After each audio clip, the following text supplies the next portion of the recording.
Primeira carta de Paulo aos Tessalonicenses, capítulo 3, versículo 9. Pois que ações de graças podemos tributar a Deus, no tocante a vós outros, por toda a alegria com que nos regozijamos por vossa causa, diante do nosso Deus, orando noite e dia, com máximo empenho, para vos ver pessoalmente e reparar as deficiências da vossa fé. Ora, o nosso mesmo Deus e Pai e Jesus, nosso Senhor, dirijam-nos o caminho até vós, e o Senhor vos faça crescer e aumentar no amor uns para com os outros e para com todos, como também nós para convosco, a fim de que seja o vosso coração confirmado em santidade, isento de culpa, na presença de nosso Deus e Pai, na vinda de nosso Senhor Jesus Cristo, com todos os seus santos. E diz a palavra então que Paulo, Silas, Timóteo e Lucas também foram em direção a Samotrácia, uma outra província romana, e ali eles chegaram até a cidade de Filipos. Foi a primeira cidade da Macedônia evangelizada pelo apóstolo Paulo. E os irmãos sabem muito bem o que aconteceu ali na cidade de Filipos, quando Paulo buscava um lugar para orar. Foi ali que aconteceu uma grande obra através de Paulo e com os irmãos que estavam com ele. Quando nós estamos buscando orientação de Deus, quando nós vamos à oração, Deus tem resposta para a sua igreja. Glória a Deus. Se você nesta noite está buscando orientação de Deus para o que você deva fazer na sua vida, vai à oração, porque através da oração Deus vai lhe dar resposta. E diz a palavra do Senhor que quando Paulo foi à oração, em vez de ir para o monte, ir para a igreja, Paulo foi para a beira do rio ali para orar. Eu não sei como é que é isso, orar na beira do rio, mas Paulo foi ali orar. Havia muitas mulheres naquela época que lavavam suas roupas na beira do rio. Havia muitas mulheres que se purificavam ali na beira do rio, de maneira que quando Paulo chega no lugar da oração, havia ali essas mulheres, e ele não perde a oportunidade, e ele começa então a anunciar o evangelho para aquelas mulheres. Enquanto havia uma mulher que era de Tiatira, ela estava ali e ela ouvia o que Paulo estava pregando ali, de maneira que ela creu, de maneira que ela deu ouvido àquilo que Deus estava falando com Paulo. Um homem que estava sem direção de Deus lá na Mísia, que desceu para Troas, Deus dá uma revelação para que ele vá para a Macedônia, e agora ele está diante de uma mulher que ouvia a palavra de Deus e que na sua casa Deus iria estabelecer uma igreja. De maneira que a Bíblia nos diz que Paulo foi convidado com esses irmãos para ir para a casa dessa irmã chamada Lívia. Diz a Bíblia que ela era uma prosélita. Os irmãos não sabem o que é prosélita. Ela havia deixado as suas religiões pagãs, muito provavelmente lá na Ásia Menor, e agora ela se converteu ao judaísmo, e ela agora virou na verdade uma judia. Era uma mulher que tinha todo o comportamento de judeu. Mas porém, quando Paulo chega pregando o evangelho puro, ela entende que o judaísmo estava atrasado na vida dela, e ela recebe Cristo como Salvador da sua alma, e leva Paulo com a sua comitiva para a sua casa, e Deus estabelece uma igreja ali em Tessalônica, ali em Filipos. Paulo, como de costume, ia sempre para a oração, e quando você vai para a oração, Deus está sempre promovendo alguma coisa. Quando você vem para a hora nona, quando você vem para a consagração, quando você vem para os trabalhos de oração da igreja, Deus começa a trabalhar a sua vida. Glória a Deus. Deus começa a salvar teu filho, Deus começa a libertar seu marido, Deus começa a libertar sua vida, porque a libertação está na oração. E a Bíblia diz que Paulo vai à oração. Aquela mulher que era asiática convidou ele para casa, mas no caminho Paulo vai encontrar com uma jovem que era grega. Essa jovem, ela tinha um espírito de adivinhação com ela, que tudo quanto ela olhava, Timóteo revelava para ela. E quando Paulo passava, aquela jovem estava sempre, aleluia, Senhor, importunando Paulo com a sua comitiva.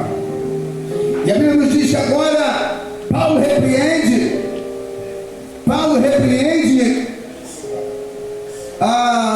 o espírito maligno que estava na vida daquela jovem. E ela, os irmãos sabem o que aconteceu? Ela foi liberta e Paulo é preso. E quando Paulo está preso, não foi porque Paulo cantava somente, mas foi porque Deus queria salvar um carcereiro. Deus fez o cárcere tremer. Não importa se o teu filho está preso, não importa se o teu marido foi preso, mas nessa noite Deus pode fazer as prisões ser abaladas e ele sai de lá liberto para a glória do nome do Senhor, porque Deus, Ele é um Deus poderoso. De maneira que a Bíblia nos diz que agora Paulo sai dali de Filipe, de Tessalônica, depois de tomar uma surra bem grande, e a Bíblia nos diz então que Paulo ele vai sair de Filipos, ele vai sair de Filipos em direção para a Tessalônica. Quando você abre Atos dos Apóstolos, capítulo de número 17, está escrito assim no versículo 1: e tendo passado por Anfípolis e Apolônia, chegou até Tessalônica. Paulo ele se tornou um grande estrategista do evangelismo. Sempre que Paulo chegava em qualquer região, em qualquer de umas daquelas províncias, Paulo sempre procurava o centro da cidade, de maneira que Paulo vai para a capital, que era Tessalônica, e ele se hospeda do lado de uma sinagoga cristã, aonde que estava ali a casa de um irmão chamado Jason. E a Bíblia diz que Paulo, durante 2 semanas que estava ali, Deus promoveu uma grande obra de salvação, libertando homens, mulheres de valores daquele lugar, de maneira que a igreja do Senhor, ela prevaleceu ali, ela cresceu. Deus salvou muitas almas ali. Mas irmãos, eu nunca vi isso, né? Mas a Bíblia diz que quando Paulo ia para a sinagoga,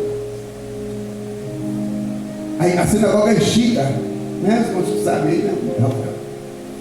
Quando Paulo chegava na sinagoga, a sinagoga enchia. Aí os diretores, a liderança da sinagoga ficava todos cheios. Hoje a igreja está cheia. Mas no dia que Paulo não ia, aí ficava tudo vazio. E a direção da sinagoga dizia: cadê os irmãos que vinham para os cultos? E os irmãos, e alguém dizia: olha, está atrás de um tal homem chamado Paulo. Foi atrás de um tal homem aí que anda pregando o evangelho, que já pregou aqui, e foi atrás dele. E a Bíblia diz que entrou um ciúme na liderança. A liderança da sinagoga ficou com ciúme. Ciúme não se sabe muito bem, né? A tal ponto de que eles foram lá na esquina das ruas e contrataram a malandragem. E disse: olha, tem uns homens que estão perturbando a nossa sinagoga. Eu peço que vocês tomem providência. Porque, irmãos, a igreja, quando ela é a igreja de Deus, ela age no Espírito. Em vez de receberem a Paulo como homem de Deus, se converterem ao Senhor verdadeiramente, mas eles preferiram perseguir o Evangelho, preferiram procurar a morte de Paulo, a ponto de que Paulo tem que sair dali depressa, talvez no momento em que ele estava ali ensinando alguns irmãos da igreja que estavam se formando ali em Tessalônica. E a Bíblia nos diz então que agora Paulo ele foge para Bereia. Os irmãos sabem, é muito famosa a igreja de Bereia, porque era uma igreja que consultava tudo quanto se pregava.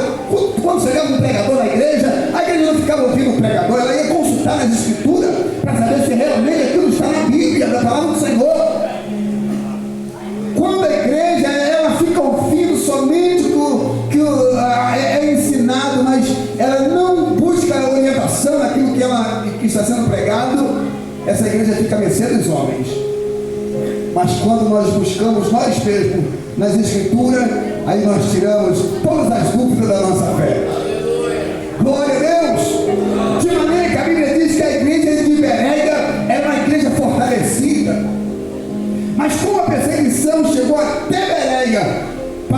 chega a fugir então para Atenas. Enquanto Paulo está em Atenas, ele fica preocupado com a igreja, que agora começou ali, ele teve que fugir de lá. Estava na metade de uma pregação, um ensinamento acerca da vinda do Senhor, e a igreja ficou sem entender algumas coisas. E Paulo chega em Atenas. A Bíblia diz que Paulo disse: olha, Timóteo, volta lá, você precisa voltar. Procura saber se a igreja está de pé, procura saber se a igreja está firme no Senhor, porque, irmãos, nós não basta somente nós sermos pregadores do Evangelho, não basta somente você ir lá e se deixar ser usado por Deus para que Deus salve uma vida, mas nós temos que também ir atrás daquela vida para procurar cuidar dela. E Paulo disse a Timóteo: volte para procurar saber como que vai os irmãos de Tessalônica. E eles foram, e quando Timóteo foi, Paulo foi para Corinto. E ali em Corinto, Paulo vai ficar pelo menos 1 ano e 6 meses ali pregando o Evangelho, mas pregando aos poucos, porque a intenção de Paulo era que Timóteo chegasse com o resultado daquilo que ele queria ouvir. Foi quando Timóteo chegou, trazendo as informações da igreja e as dúvidas que a igreja tinha acerca da mensagem de Paulo, foi que Paulo, então, de Corinto, ele escreve essas 2 cartas. A primeira carta aos Tessalonicenses e a sua segunda carta, por volta do ano 51 depois de Cristo, ele escreve essa carta. Essa carta tinha como finalidade fazer com que os irmãos permanecessem na fé, na esperança e no amor. 3 coisas que Paulo identificava numa igreja como uma igreja de Cristo. A igreja de Cristo, a primeira coisa que ela tem que ter é fé. Se você não tiver fé na vida do Senhor, nas promessas do Senhor, você não pode se considerar a igreja de Cristo. Porque uma das coisas essenciais na vida da igreja é que ela tenha fé e que ela confia nas promessas que o Senhor lhe prometeu de vir buscar. O Senhor deixou várias promessas nas Escrituras. Existe cerca de 1845 versos na Bíblia que falam da sua vida. E prometeu vir buscar a sua igreja. E nós temos que ter fé nas promessas que Ele nos prometeu. Mas tem irmãos que ficam dizendo: olha, Ele está tardando, vou voltar para onde que eu estava, prefiro ir para o mundo porque isso aqui está sem graça. Mas no momento em que você achar que está sem graça, e que você foi embora da igreja, o Senhor pode vir buscar a sua amada igreja. Nós precisamos ter fé. A segunda coisa que Paulo considerava uma igreja como ser uma igreja do Senhor, é a igreja que tinha amor no seu coração. Amava ao Senhor a tal ponto, muitos cristãos naquela época amavam ao Senhor até o ponto de entregar as suas próprias vidas pelo Senhor. Tinha irmãos que brigavam para entrar nas arenas de Roma. Tinha irmãos que diziam: não coloca ninguém na minha frente, não coloca as mulheres para trás, as crianças para trás, porque eu quero entrar primeiro, eu quero enfrentar o leão primeiro. Os irmãos tinham, amor a Cristo, amor a Deus sobre todas as coisas. E será que nós estamos com o nosso amor em alta ao Senhor? Estamos dispostos a qualquer coisa pelo nosso Cristo? Toda noiva, quando vai se casar, uma das coisas essenciais que ela deve ter não é paixão. Porque tem pessoas que casam apaixonadas, né? Meu pastor. Pessoa que casa apaixonada. A pessoa que casa apaixonada, né? Não sei se alguém casou aqui na alta da paixão. Mas a pessoa que casa apaixonada não passa talvez anos para se separar. Porque a paixão, ela começa em cima e depois ela vai se enfraquecendo até chegar no zero e tudo se acaba. Aí você olha para o outro e diz: eu não tenho mais amor por você. Mas quando a pessoa quando o casal começa dizendo, olha, eu te amo. Já vimos muitos aí nas redes sociais, até beijinho na rede social dá, né? Os namorados, como você declarar um pro outro aqui, você declarar lá nas redes sociais. Tem umas mulheres, toda respeito aqui, mas tem uma senhorinha de idade se beijando o marido lá não sei onde, lá na rede social. Em vez de fazer mais secreto, né? Vai pôr lá bem para todo mundo ver que está beijando na boca um do outro. Lá nas redes sociais, uma senhorinha e um senhorzinho se beijando. Que maravilha! Se declarando amor lá nas internet. Passa-se os anos, aí daqui a pouco para ela sozinha bicuda na internet. Aí aquele beijinho que não era mais, começa a xingar ela na internet. Começa a excomungar o camarada lá na internet. E dizer aquilo não presta. Porque começou com amor e começou a colocar lá, né, Daniel? Daniel está vindo. Faz tempo que eu não vi o Daniel. Mas começa com amor para você ver. O amor que nós devotamos à nossa parceira, ao nosso parceiro, é um amor comparado, claro que não se pode comparar com o amor que nós temos a Deus. Vai muito mais além o amor que nós temos a Deus. Mas exemplificando o amor do marido para com a mulher, nós temos o amor da igreja para com o Senhor. Glória a Deus. Se você quer se declarar nas redes sociais, vai lá e diga para ele, Senhor Jesus, eu te amo. Eu me amo ao ponto de morrer pelo Senhor. E Deus vai lhe ver e dizer, olha minha filha, meu filho, é isso que eu quero de você. Porque a melhor declaração que nós podemos fazer é esta. O amor. O amor. A fé e a esperança. A esperança e o amor. São três coisas que Paulo diz que uma igreja perfeita ela precisa ter. Quando Paulo ele começa a maioria das suas cartas, principalmente a de Éfeso, a carta dos Efésios, ele diz, olha, agora permaneça a paz, a esperança e o amor. Segui a paz com todo e a santificação, sem a qual ninguém verá o Senhor. De maneira que nós, a igreja de Cristo, devemos ficarmos firmes nesse propósito, aguardando em esperança, em amor, a vinda do nosso Senhor e Salvador Jesus Cristo. Aqui está que quando Paulo estaria em Corinto e que Timóteo chega com o resultado da igreja, Paulo ele vai escrever esta carta ali por volta do ano 51 e ele vai exortar a igreja, em alguns aspectos para exortar. Primeiro, alguns irmãos que não tinham esperança na vida do Senhor. E ele escreve no capítulo 4, versículo de número 13, ele disse, eu não quero que sejais ignorantes acerca dos que dormem no Senhor. Porque o mesmo Senhor descerá do céu com alarido e com voz de arcanjo, e com a trombeta de Deus, e os mortos ressuscitarão incorruptível. Incorruptível. Deus vai dar primazia aos nossos irmãos mortos. Você pensa que para você e eu estar aqui, muitos crentes tiveram que pagar um preço. O preço que eu e você talvez não queira pagar. Ou talvez não estejamos dispostos a pagar esse preço. Mas para que hoje tivéssemos as Escrituras nas mãos, para que hoje nós pudéssemos dizer, eu sou um cristão com liberdade de dizer isto, lá atrás a história nos diz que muitos homens e mulheres tiveram que pagar com a vida. E hoje nós nem valorizamos muitas das vezes isto. Igreja de Cristo, estamos na iminência da vinda do Senhor.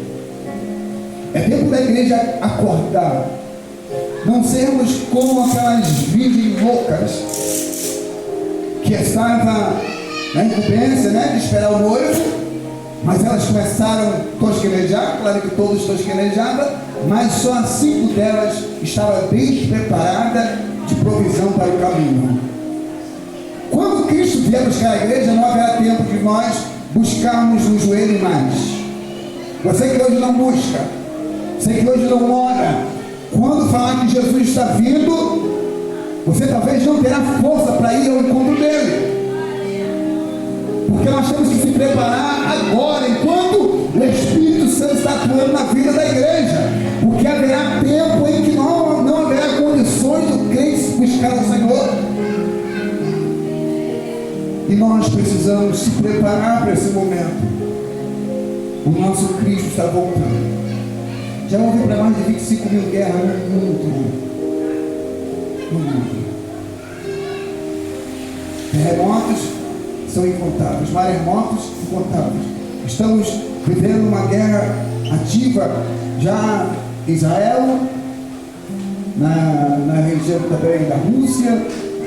Estamos vivendo um momento em que a igreja precisa se acordar. O livro de Daniel, no capítulo 2, no capítulo 7, no capítulo 2, Nabucodonosor teve uma visão de uma estátua, e Daniel teve no capítulo 7 de Daniel uma visão, ou um sonho de 4 tipos de animais.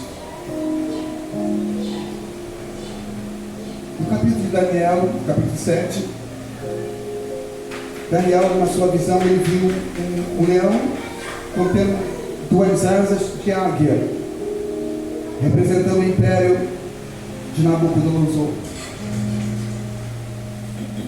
Mais para frente, Daniel teve uma outra visão de um leão com 3 costelas na boca. 3 costelas falava de conquista, a Líbia, o Egito e a Mesopotâmia. Depois Daniel vê um animal, um leopardo, tinha a representação do império do rei Filipe da Macedônia, que depois que o seu filho Alexandre o Grande assumiu, depois foi dividido para os seus 4 generais, Cassandro, Lisimaco, Seleuco e Ptolomeu. Depois, por volta do ano 63, Roma começou a entrar na ativa e começou a dominar o mundo da sua época. E nos dias de Cristo estava atuando. Isso era uma representação também, de uma fera espantosa que Daniel viu.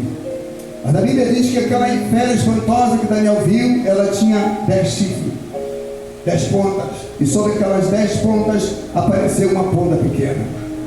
Era uma ponta que trazia uma representação do anticristo, que nos últimos dias há de se manifestar e para liderar as nações, liderar o mundo, de maneira que nós estamos vivendo esse momento. Essa situação já está acontecendo no mundo. Essas nações confederadas, elas vão atuar contra Israel. E quando isso começar a acontecer, que já está começando, a igreja olha para o céu. Porque diz a Bíblia, a palavra do Senhor, que para nós que temeis o nome do Senhor, nascerá o sol da justiça. Salvação trareis sobre as vossas asas. A igreja do Senhor está na eminência de estar diante do Senhor. E nós precisamos estarmos acordados. É tempo de orarmos mais. É tempo de nós consolarmos os nossos irmãos. É tempo de nós animá-los na presença do Senhor, para que esses irmãos acordem espiritualmente, despertar do sono e irmos de encontro ao Senhor, que está voltando para buscar a sua igreja. Mas a Bíblia diz que ai daqueles que ficarem aqui. O mundo está se preparando, irmãos, para receber o anticristo. O espírito do anticristo já está no mundo. A ciência, tudo que está acontecendo, está contribuindo. É como se fosse uma preparação de sala para que o anticristo possa se manifestar. E nós, quando isso tudo está acontecendo diante dos nossos olhos, muitos ainda não estão enxergando isso. Mas a igreja do Senhor, a verdadeira igreja, diz a Bíblia que ela vai ouvir o alarido, ela vai ouvir o toque da trombeta soar. Eu creio que no momento que o Senhor for chamar a sua igreja, a Bíblia diz que vai soar a trombeta. Quando soar a trombeta, talvez os irmãos cristãos estão aqui como estamos, mas vai se haver um grande ecoar de uma trombeta, de uma corneta, alguma coisa assim, que somente os cristãos em Cristo que têm ouvidos santos vão ouvir. Quem está pronto para ouvir? Você está pronto? ou está só ouvindo pagode? Está pronto para ouvir ou só está ouvindo funk? Você está pronto para ouvir ou só está ouvindo aquilo que não presta? Porque somente quem tiver com os ouvidos santos vão ouvir o soar da trombeta. Esse toque vai ser somente para a igreja se preparar. Quando nós formos procurar quem tocou o toque, será tocada uma outra trombeta e a igreja será arrebatada. Quando o povo de Israel estava saindo do Egito, em Números capítulo 10, havia sempre o costume do povo judeu sair em caravana com as suas tribos, e eles, pelo deserto, eles paravam ali no deserto em forma. E quando Moisés queria fazer com que o povo se preparasse para sair do local, para começar a caminhar, era para mais de 6.000 pessoas,